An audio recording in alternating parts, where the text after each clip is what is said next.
Assalamualaikum warahmatullahi wabarakatuh. Perkenalkan, saya Dwi Safitri, mahasiswa PPG Prajabatan tahun 2022, Prodi Pendidikan Bahasa Inggris, kelas Bahasa Inggris A. Pada video kali ini, saya akan mempresentasikan tugas ujian akhir semester 1, mata kuliah pemahaman dan perkembangan peserta didik dan pembelajarannya.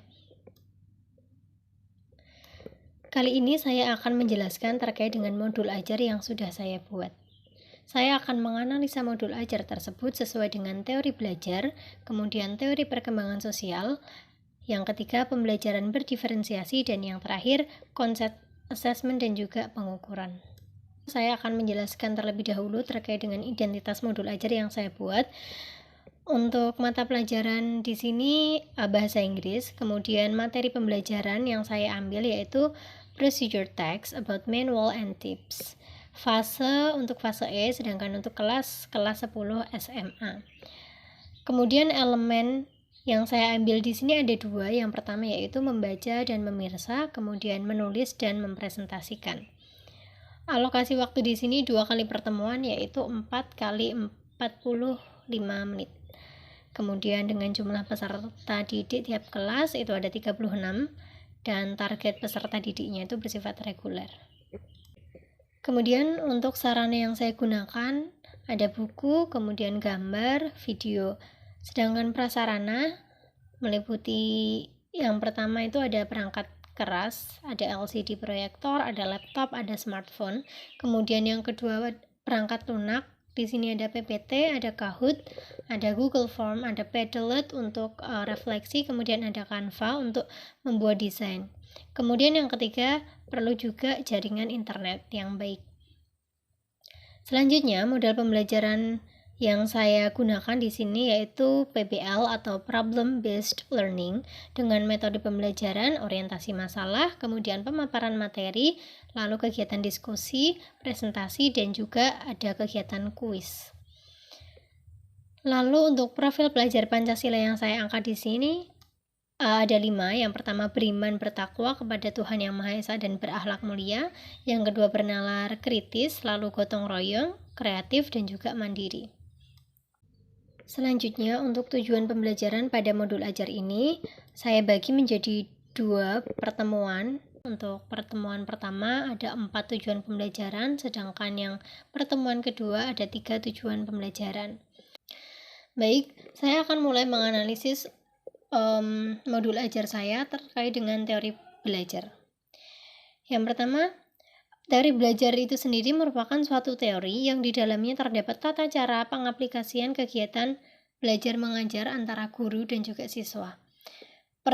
Perancangan metode pembelajaran yang akan diselenggarakan di kelas. Pada modul ajar ini terdapat keterkaitan dengan teori belajar kognitif. Seperti yang kita ketahui, teori belajar kognitif beranggapan bahwa proses belajar itu lebih penting dibandingkan dengan hasil belajar. Teori ini percaya bahwa belajar tidak sekedar melibatkan hubungan stimulus dan respon, melainkan persepsi dan pengalaman yang telah dimiliki oleh peserta didik. Sehingga keterlibatan peserta didik secara aktif sangat penting agar proses belajar menjadi lebih hidup. Modul ajar ini juga menggunakan teori belajar kognitif. Hal tersebut dapat dilihat dari model dan metode pembelajaran yang digunakan. Model pembelajaran pada modul ini yaitu problem based learning yang memiliki 5 sintaks.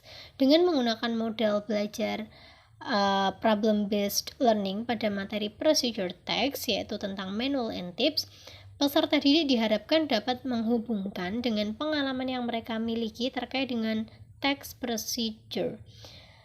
Pada model pembelajaran ini, peserta didik akan dihadapkan dengan beberapa kasus atau problem, kemudian peserta didik diminta menyampaikan pendapatnya terkait analisa masalah tersebut. Sehingga pada kegiatan ini peserta didik diajarkan untuk berpikir kritis dan juga aktif. Selanjutnya, analisa modul ajar terkait dengan teori perkembangan sosial.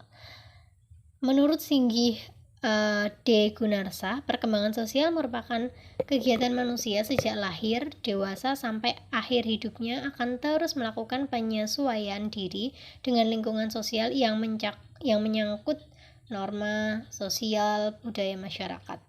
Salah satu tokoh yang terkenal yang mengemukakan teori perkembangan sosial yaitu Erik Erikson. Terdapat 8 tahapan teori perkembangan ini. Untuk modul ajar ini diperuntukkan untuk siswa kelas 10 SMA, di mana rentan usia mereka antara 16 sampai 17 tahun. Nah, pada usia tersebut, peserta didik berada pada tahap ego identity versus role on fusion.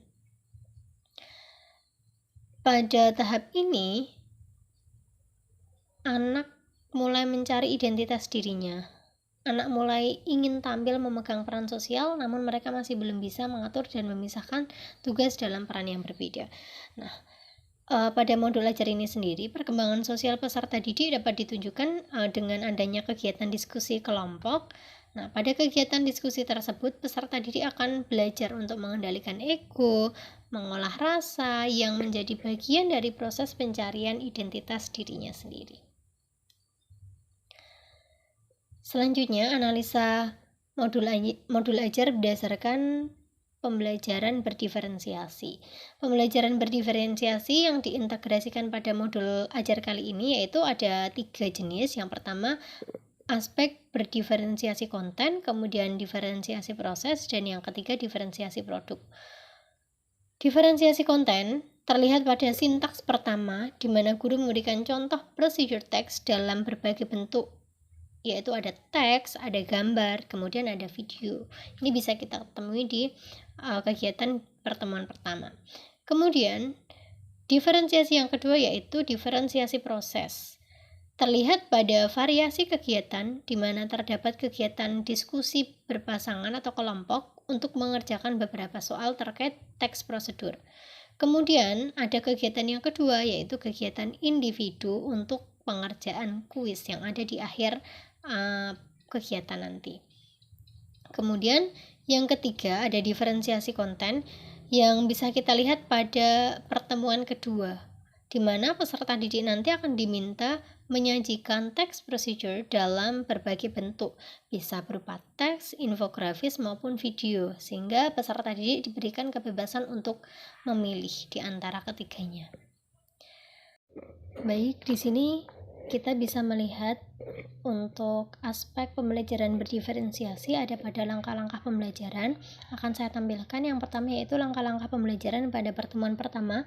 Di sini tidak akan saya tampilkan semua sintaks, hanya sintaks yang mengandung unsur pembelajaran berdiferensiasi.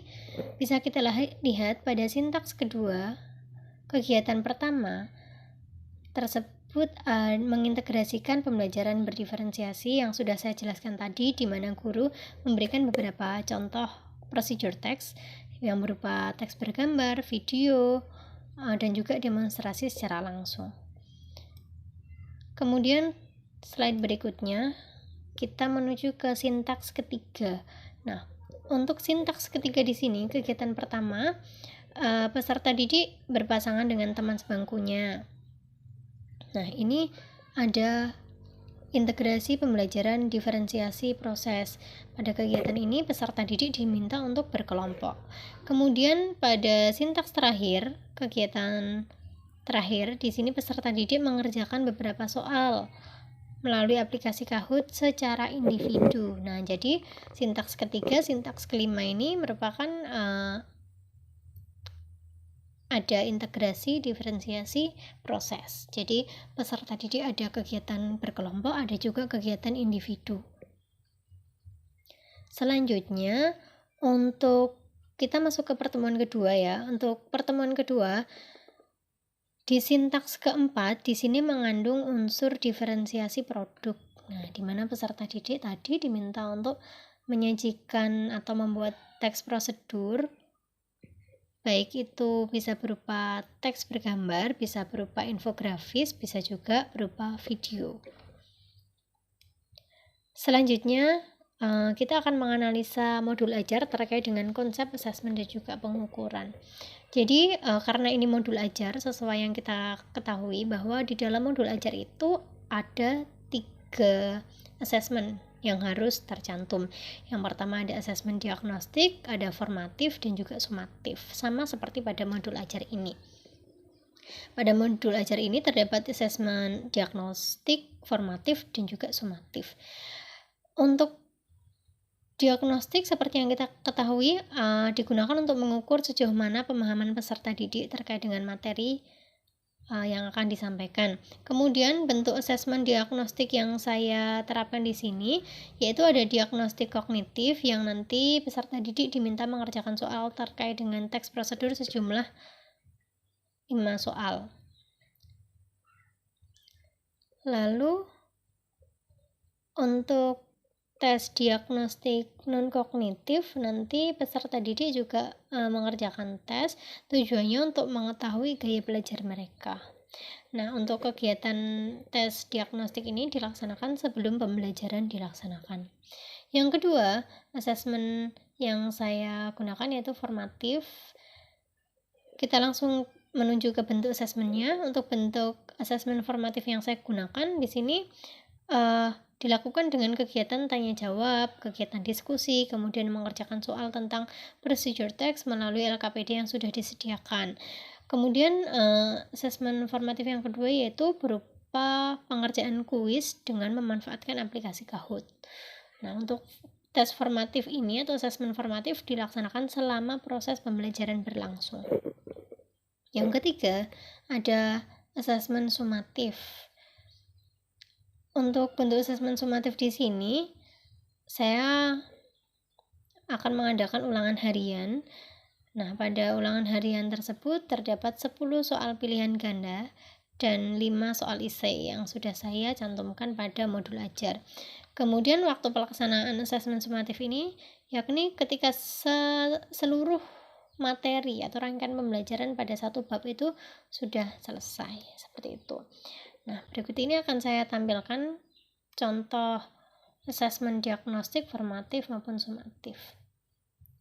Yang pertama ini ada asesmen diagnostik yang berupa kognitif. Jadi peserta didik diminta untuk menjawab soal ini. Ini ada bacaannya, kemudian slide selanjutnya ini adalah soalnya. Terdapat 5 soal. Kemudian kita lanjut. Ini masih di diagnostic assessment namun jenisnya yang non-kognitif untuk mengetahui gaya belajar. Terdapat 6 kuesioner yang harus diisi oleh peserta didik. Dan di bawahnya tersebut merupakan pengukurannya atau rubrik. Selanjutnya ada formative assessment di sini. Di sebelah kiri merupakan teks, kemudian sebelah kanan berupa LKPD yang harus dikerjakan oleh peserta didik. Selanjutnya ada kuis Kahoot yang tadi saya sampaikan. Ini kuisnya, terdapat 10 soal. Lalu yang berikutnya asesmen sumatif. Terdapat 10 soal pilihan ganda dan 5 soal esai, yang tentunya disertai dengan rubrik penilaian. Baik, mungkin cukup presentasi atau pemaparan saya terkait dengan modul ajar yang saya buat. Terima kasih atas perhatiannya. Mohon maaf kalau ada salah atau kurangnya. Wassalamualaikum warahmatullahi wabarakatuh.